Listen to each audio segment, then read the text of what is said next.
తెలంగాణ గత ప్రభుత్వంలో GST scam ఎంత జరిగింది, ఎవరు చేశారు, ఎలా చేశారు అనే విషయాలు అయితే తెలుసుకుందాం. దీని గురించి అయితే మాట్లాడేందుకు ప్రస్తుతం మనతో పాటు సీనియర్ జర్నలిస్ట్ సిఎస్ రావు గారు ఉన్నారు. నమస్తే అండి.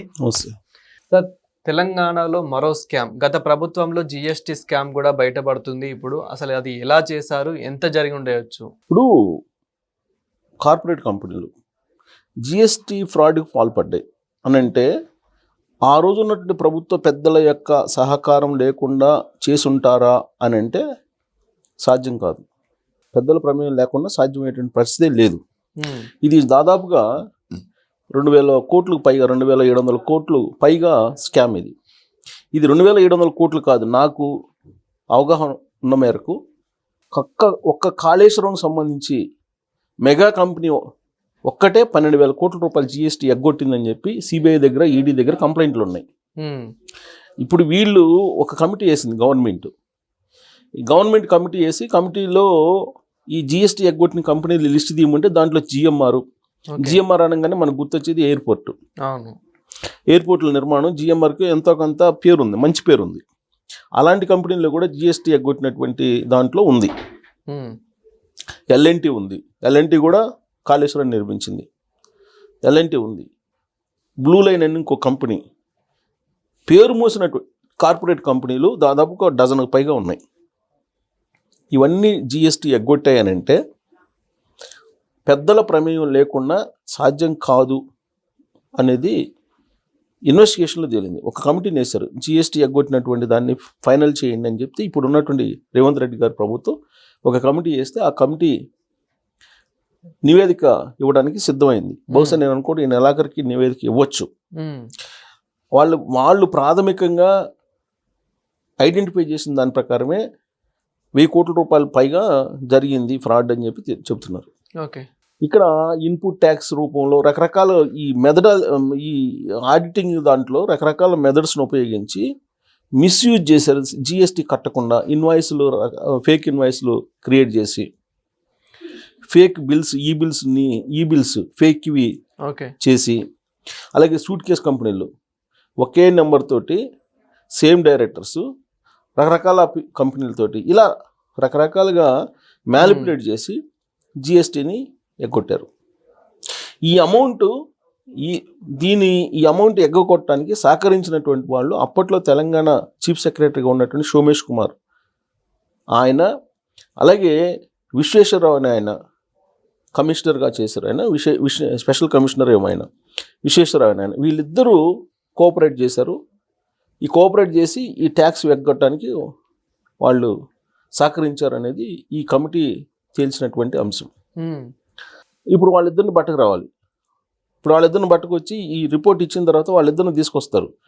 వాళ్ళిద్దరిని తీసుకొచ్చి ఇప్పుడు సోమేష్ కుమార్ది ఏంటి, అసలు పెద్ద ఇష్యూ ఏంటి? అసలు సోమేష్ కుమార్ బీహార్ అతను, బేసికల్గా ఆయన ఐఏఎస్, ఆంధ్ర క్యాడరు, కానీ డిప్యుటేషన్ మీద సిఎస్గా ఫుల్ ప్లెజ్డ్గా చేశారు. కేసీఆర్ గారి టైంలో ఫుల్ ప్లెజ్డ్గా చీఫ్ సెక్రటరీ చేశారు. ఇక్కడ ఆయన మీద అనేక ఆరోపణలు ఉన్నాయి అప్పట్లో.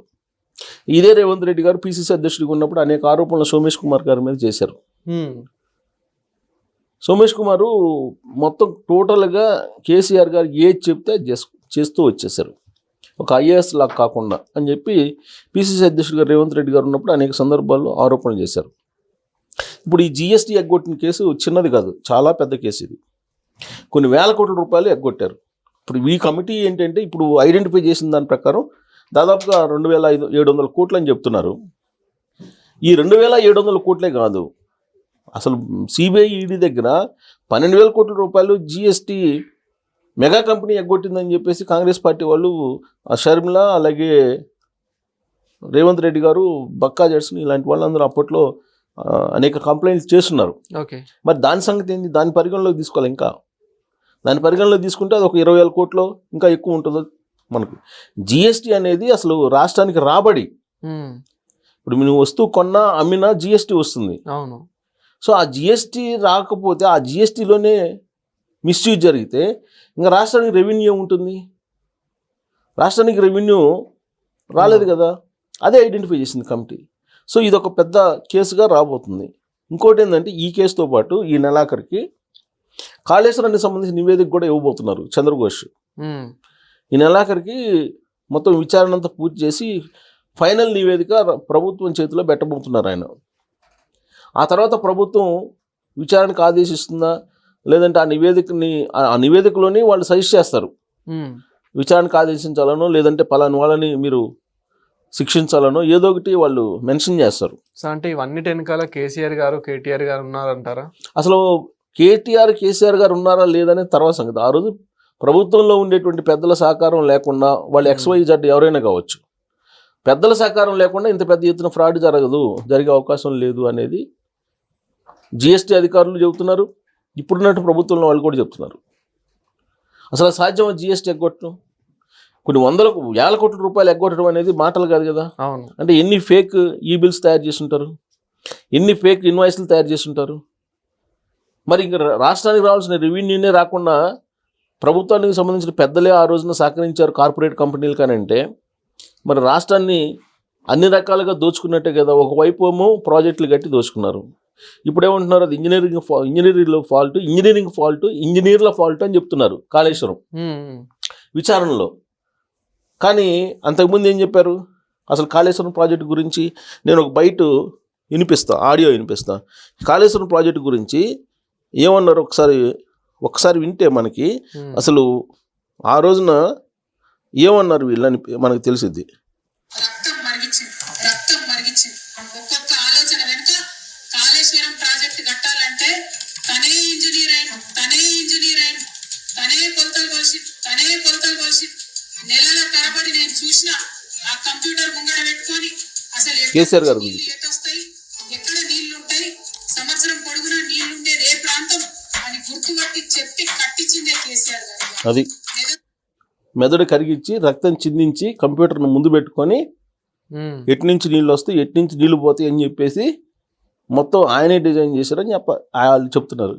కవిత గారు కాదు, కేటీఆర్ గారు కూడా అదే చెప్పారు, మన కేసీఆర్ గారు కూడా అదే చెప్పారు. నా దగ్గర ఉంది, వాళ్ళు మాట్లాడింది కూడా ఉంది, మేమే చేసామని చెప్తున్నారు. తీరా విచారణకు వచ్చేటప్పటికేమో అది ఇంజనీర్లు చేయాల్సిన పని, అది డిజైన్ చేయాల్సింది ఎవరు ఇంజనీర్లు, నాణ్యత పరిశీలించాల్సింది ఎవరు ఇంజనీర్లు, పొలిటికల్కి సీఎంకి ఏ సంబంధం, మంత్రులకి ఏ సంబంధం అని చెప్పి అంటున్నారు. ఇప్పుడు అంటే అధికారుల మీద పెట్టేశారు. ఇప్పుడు అధికారులు శిక్ష అనుభవించాలి. ఇప్పుడు ఆల్రెడీ కొందరి మీద కేసులు పెడుతున్నారు. ఇప్పుడు ఈ నివేదిక బయటకు వచ్చిన తర్వాత అధికారులు ఎంతమంది బలయ్యే అవకాశం ఉందో మనకి తెలియదు, ఎంతమంది దీంట్లో ఇన్వాల్వ్ అయి ఉన్నారనేది. ఇంకొక పక్క జిఎస్టీ, మరో పక్క ఈ రేసు, ఇవన్నీ కేసులు చుట్టుముడుతున్నాయి. నేను కాక మొన్న మళ్ళీ హైదరాబాద్ క్రికెట్ అసోసియేషన్కి సంబంధించినటువంటి ఇంకో ఫ్రాడ్ బయటపడింది.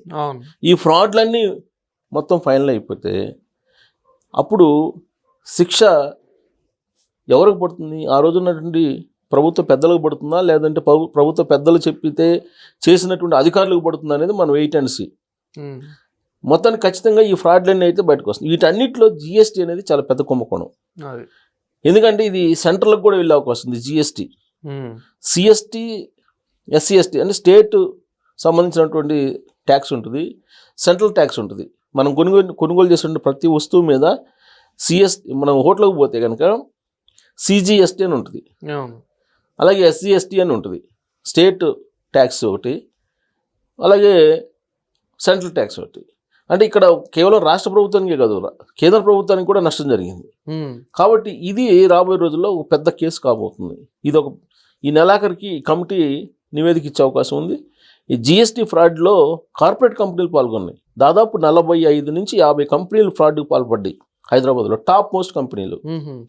మరి టాప్ మోస్ట్ కంపెనీలే ఇంత ఫ్రాడ్కి పాల్పడితే మరి ఎంత ఖజానాకి వీళ్ళు నష్టం చేకూర్చినట్టు. సో ఆ కంపెనీల లిస్టు, ఏ కంపెనీ ఎంత ఎగ్గొట్టింది, ఈ ఎగ్గొట్టడానికి కారణాలు ఎవరు, సహకరించింది ఎవరు, ఇవన్నీ ఈ నెలాఖరికి నివేదిక రాబోతుంది. కమిటీ రాష్ట్ర ప్రభుత్వానికి ఇవ్వబోతుంది. వచ్చిన తర్వాత అసలు సినిమా ఉంది. Thank you sir.